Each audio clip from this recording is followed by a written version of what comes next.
সকাল বন্ধুরা, আশা করি তোমরা যে যেখানে আছো সবাই খুব ভালো আছো। আর আমি আজকে খুব ভালো নেই, তবে মোটামুটি ভালো আছি। তো সকালবেলায় উঠে না আমি এদিকে বাইরে একটু ছাদে বেড়াতে এসেছিলাম। তো দেখলাম এই গাছগুলো অ্যাডিনামের গাছগুলোতে ফুল ফুটেছে। তো দেখতে খুব সুন্দর লাগছে, কারণ কালারটা একদমই আনকমন। তো তারপরে ঘরে এসেই আমি যে জানালার কাচ, যদিও আমি জানালা খুলিনি, এবার জানালার ভেতর দিয়ে দেখো বাইরেটা খুব সুন্দর লাগছে দেখতে। তো তারপরে আমি জানালাগুলো সব একটা একটা করে খুলে দেবো, কারণ সকালবেলায় উঠে আমি এই ঘরের কোনো জানালাই খুলিনি।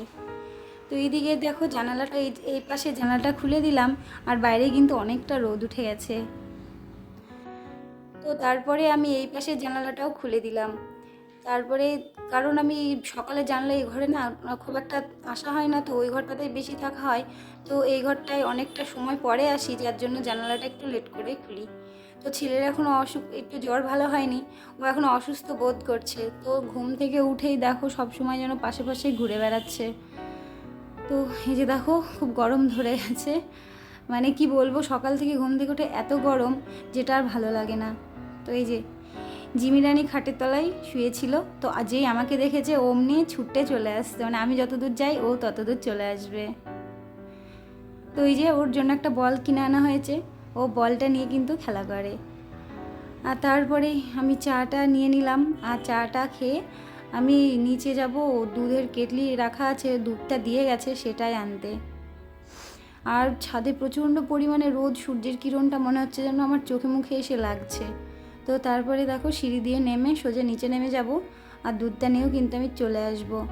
তো সকালবেলায় আমার কিন্তু সমস্ত কাজ বা চাঁদ ধাকে সব কিছু আমি কমপ্লিট করে নিয়েছিলাম। তো এইদিকে দেখো আমি দুধটা নিয়েও চলে এসেছি। আর এই যে এখন ঘরের মধ্যে গিয়ে দুধটা আমি কিন্তু ফ্রিজে রেখে দেবো। তো সকালবেলায় যতই কাজ কমপ্লিট করি না কেন, একটু রান্নাঘরে ঢুকলে টুকিটাকি চাটা এটা ওটা করলে জিনিসপত্র একটু কিন্তু ছিটিয়ে থাকে। তো তারপর একটু চাল ভাজা নিয়ে খেতে বসে গেলাম। এটা কালকে রাত্রে জিশানের জন্য ওর বাবা নিয়ে এসেছিল। তো এই যে ভাত রান্নাটাও হয়ে গেছে, আর রান্না করতে করতে ছেলের প্রচণ্ড জ্বর এসেছিল, মানে ও উঠতে পারছিল না, এতটাই কষ্ট পাচ্ছিল, কান্নাকাটি করছিল। তো ওকে নিয়ে সোজা আমি মেডিসিন আনতে চলে গেলাম ডাক্তারের কাছে। তো ওখান থেকে এসে আর কিন্তু আমার কোনো ভিডিও করা হয়নি, কারণ ওর খুব জ্বর এসেছিল, যার জন্য ওর পিছনে আমার সময়টা চলে গেছে। তো সন্ধ্যাবেলা একটু জ্বরটা কমেছে বলে ও বাইরে গাড়ি নিয়ে খেলা করছিল। আর দেখো রাত্রের চাঁদটা কিন্তু খুব সুন্দর উঠেছে, এটা এখন সন্ধ্যাবেলা যদিও। তো এই যে ও গাড়ি রেখে ঘরে চলে গেল, আমিও এখন ঘরে চলে যাই। তো ঘরে চলে এসেছি, এসেই দেখো বাইরেটা দেখো কেমন অন্ধকার অন্ধকার লাগছে। তো চলো এদিকে সন্ধ্যাটাও দিয়ে নিই, সন্ধ্যাটা দেওয়া হয়নি এখনও। তো সন্ধ্যা টন্ধ্যা দিয়েই কিন্তু আমি এখন চাটা করে নেব। আসলে জানো সকালটা খুব সুন্দরভাবে আমার, যদিও মোটামুটি সুন্দরভাবে শুরু হলো, রাত্রিটা কিন্তু একটুও ভালো কাটেনি, কারণ হঠাৎ করে একটা দুর্ঘটনা ঘটে গেছিলো, সেটা হয়তো আমার ভুলের জন্যই। তো এই যে এই ঘরের জানালাগুলো আমি সন্ধ্যা দেওয়ার সময় লাগিয়ে দিয়েছিলাম, আর এখন খুলে দিলাম হাওয়াটা চলে আসুক ঘরে। আসলে বাইরের হাওয়াটা খুবই ঠান্ডা হাওয়া, তো ভালো লাগে।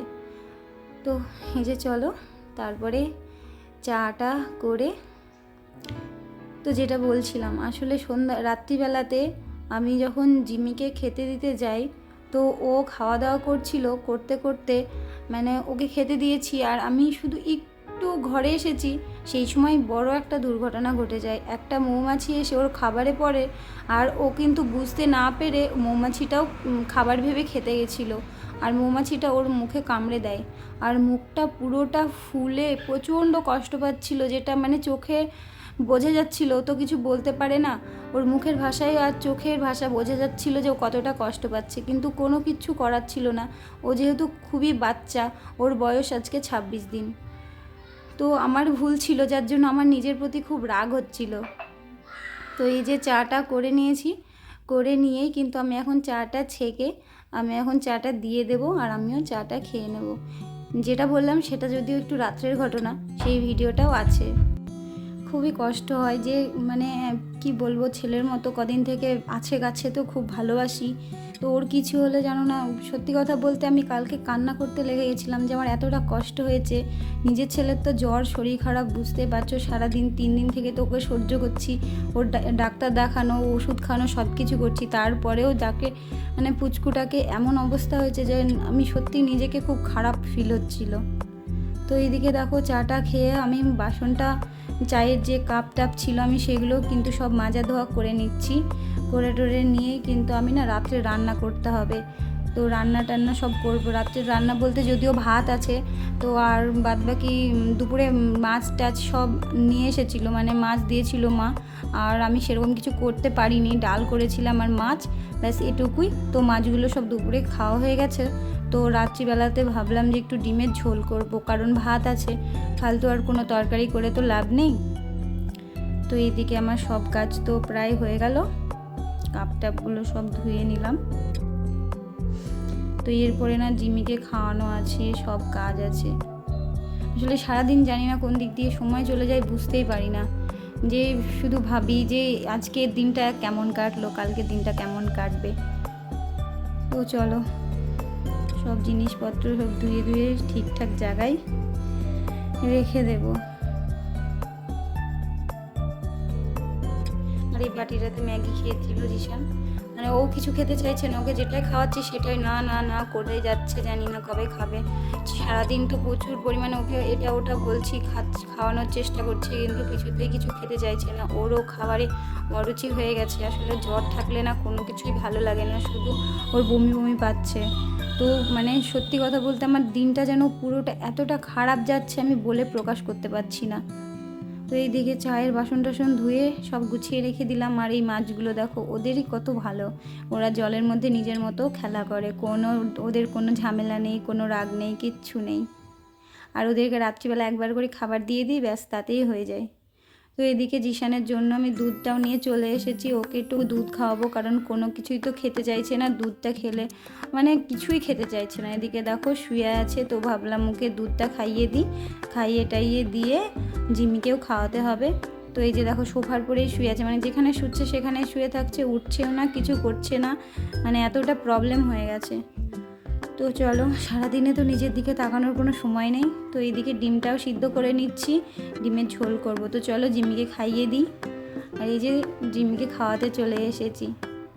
আর এই যে খাবারটা দিয়েছিলাম, জিমি খেতেও এসেছিল, ওকে আমি কোলে করে নিজে আদর করে খাওয়াতে নিয়ে এসেছিলাম, কিন্তু তারপরে যে এত খারাপ একটা কেস ঘটবে সত্যি আমি স্বপ্নেও ভাবিনি।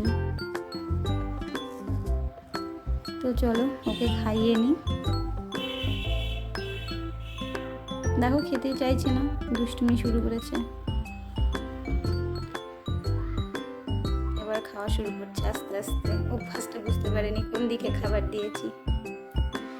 তো খাওয়া দাওয়া করে এই যে ওর মুখে খুব কষ্ট পাচ্ছিল, তো ওকে ওষুধ এনে খাইয়ে দেওয়া হয়েছে, এখনও ঘুমোচ্ছে। আর মুখ দিয়ে যেন তো একটু লাল ঝোল টাইপের বেরাচ্ছিল, তো খুব টেনশনে পড়ে গেছিলাম।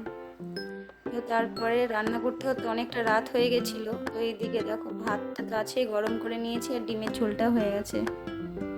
তো চলো আজকের মতো ব্লগটা এখানে শেষ করছি।